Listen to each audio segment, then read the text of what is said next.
For the first time ever, Arkansas and Notre Dame will meet on the gridiron as the Razorbacks host the Fighting Irish Saturday inside Razorback Stadium at 11 Central Time on ABC. Now, Notre Dame opened up as a 6.5-point favorite in this game and has since dropped down to as low as a 3.5-point favorite in some places, which is probably a shock to many of you, as it was me until I started to watch this Notre Dame team on film. Then it begun to make a lot more sense, because these two teams, while very different, do share a major similarity in the fact that both have really good offenses and some less than impressive defenses.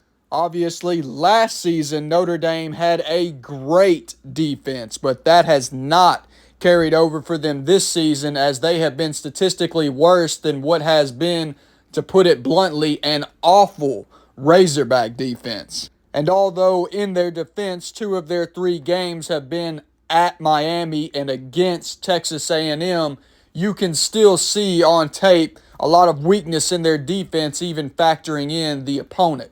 So at its face, this game does look poised to be a shootout.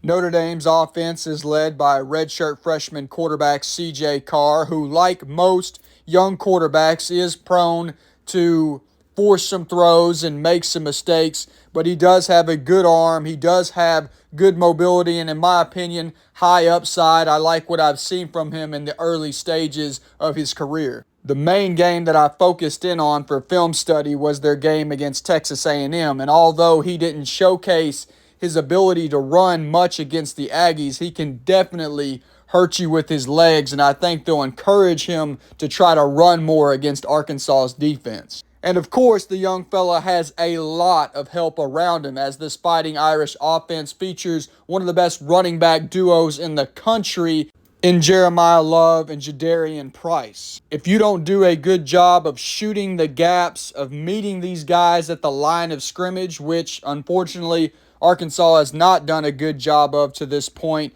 if you let these guys get downhill, they will run through you, around you, over you, and every way in between. They are both very well-rounded backs and both more than a handful to deal with. They've also got a lot of talent at the wide receiver and tight end position, mainly to this point featuring guys like Jordan Faison, Malachi Fields, and Eli Raridan.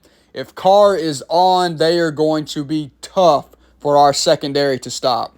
And just a little for what it's worth, they do also have a former Hog tight end on their team in Ty Washington, who to this point in the season has accumulated 3 catches for 19 yards, all of those coming last week against Purdue.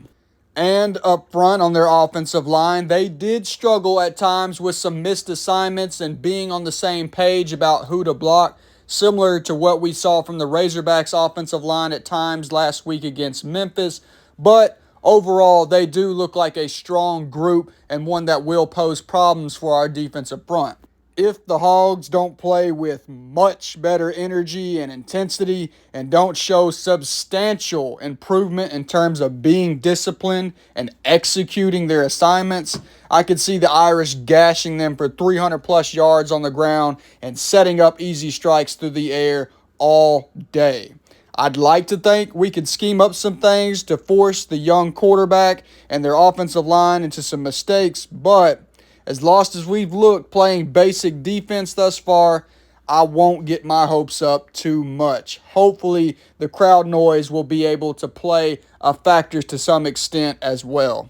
But thankfully, as I mentioned at the beginning, Notre Dame's defense hasn't looked much better, and Arkansas's offense has looked equally, if not arguably, more potent than Notre Dame's offense. Against Texas A&M, this Irish defense visibly struggled to get pass rush as Aggie quarterback Marcel Reed operated from a clean pocket the majority of the game. And despite the fact he's obviously not the most polished of passers, he was able to throw for over 350 yards through the air on Notre Dame's own field. They fared a little bit better in terms of stopping the run, but ultimately, whether you're talking about the Razorback defense or the Irish defense. Neither one of them look very intimidating to this point in the season. And both offenses are probably coming into this game licking their chops and preparing for, as I said, what looks poised to be a shootout in Razorback Stadium.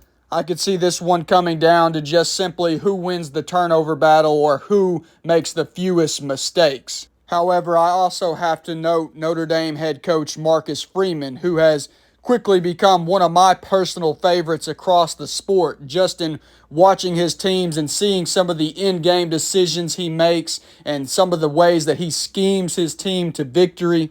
He certainly caught my eye over the last couple of seasons, and I could see him making a couple of in-game decisions in this one that tipped the scales in Notre Dame's favor.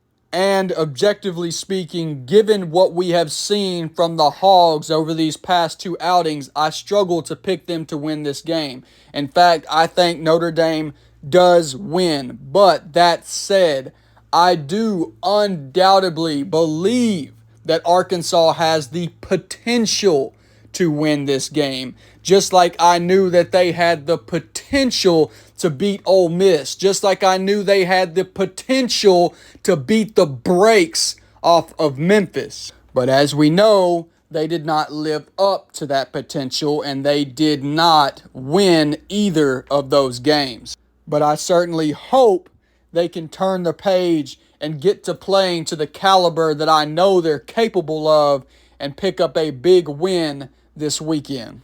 Let me know what y'all think in the comments section. Thank y'all for y'all's time. As always, thank y'all for all the love and support. Until next time, I pray the good Lord keeps you all safe and blessed. And of course, go Hogs!